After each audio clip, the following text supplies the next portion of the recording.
Even so, a battle was raging in the early churches.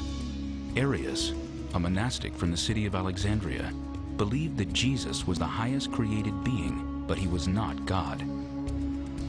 In vehement opposition to this opinion was Athanasius, bishop of the Alexandrian Church. It was his passionate belief that Jesus was both man and God. These two men fought fiercely over this one question: was the Savior human, or was he divine? For the sake of his Roman Empire, Constantine needed to solve this bitter dispute once and for all. And thus, 300 years after the Romans executed Jesus, Constantine summoned all the Christian bishops in order to unify the church. The meeting was to take place in his summer palace in the seaside resort of Nicaea in what is today modern Turkey. When he brought all the bishops together at Nicaea, what was on his mind was that they all would agree on the question, the divinity and the humanity of Jesus. How was that to be explained? And the important thing for him was one explanation. So there was a huge pressure on them to agree on something. They had to walk out in agreement. The agreement these bishops would hammer out eventually became known as the Nicene Creed. It declared that Jesus was both man and God. Athanasius, the bishop from Alexandria, had won the day. I believe in one God, Father Almighty, maker of heaven. All of these concepts are in the creed, but they're biblical concepts. So the point then is, let's put together a work, a volume, a book, a codex. Let us now decide what will go into it, into the canon, that can be acceptable to the entire church. Not one piece here, one piece there, to the entire church. One man who was present at the Council of Nicaea was Eusebius, bishop of Caesarea in Palestine. Eusebius was fascinated by Christian antiquities, and he had immersed himself in the manuscripts housed in two nearby Christian libraries, one in Caesarea, another in Jerusalem. The same year the Council of Nicaea met, Eusebius published his church history. In it was a list of 18 books he believed should make up a Christian canon. And what was interesting about that is that he mentions 3 different types of books that people were reading. There were the accepted ones, such as the 4 Gospels, the Acts of the Apostles, Paul's letters. These were all accepted. Next in order, the extant former Epistle of John, and likewise the Epistle of Peter, must be recognized. After these must be put, if it really seems right, the Apocalypse of John, concerning which we shall give the different opinions at the proper time.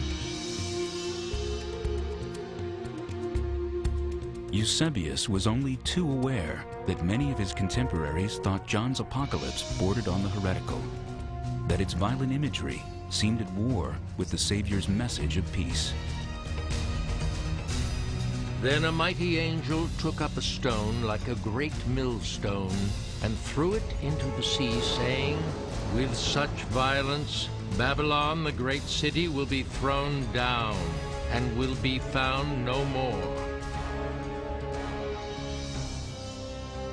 Do you really want to have a book like that in the canon, with all the fire and brimstone and the hatred and the anger and the animosity that is found there? Do you really want all that damnation in the Bible?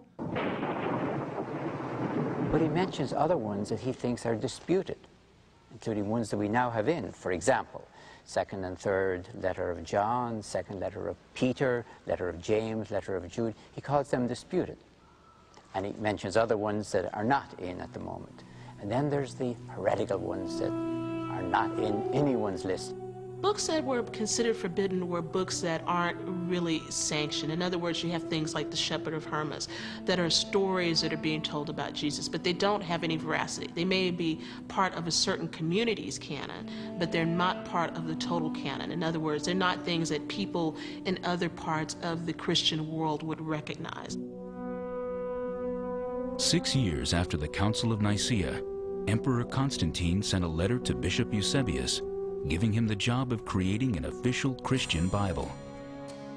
I have thought it expedient to instruct your prudence to order 50 copies of the sacred scriptures to be written on prepared parchment in a legible manner and in a convenient portable form by professional transcribers thoroughly practiced in their art.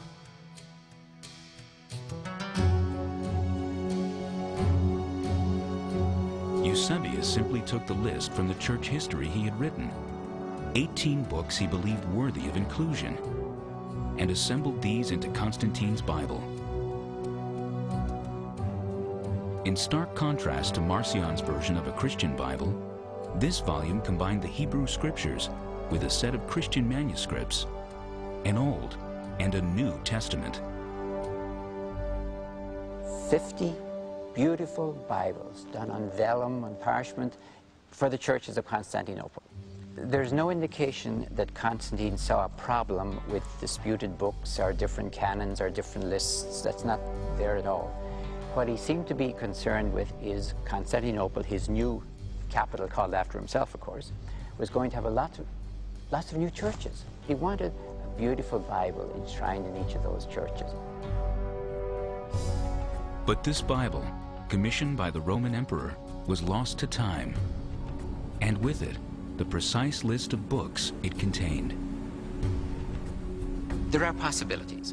For example, we have 2 4th century codices, books of the Bible, the entire Bible.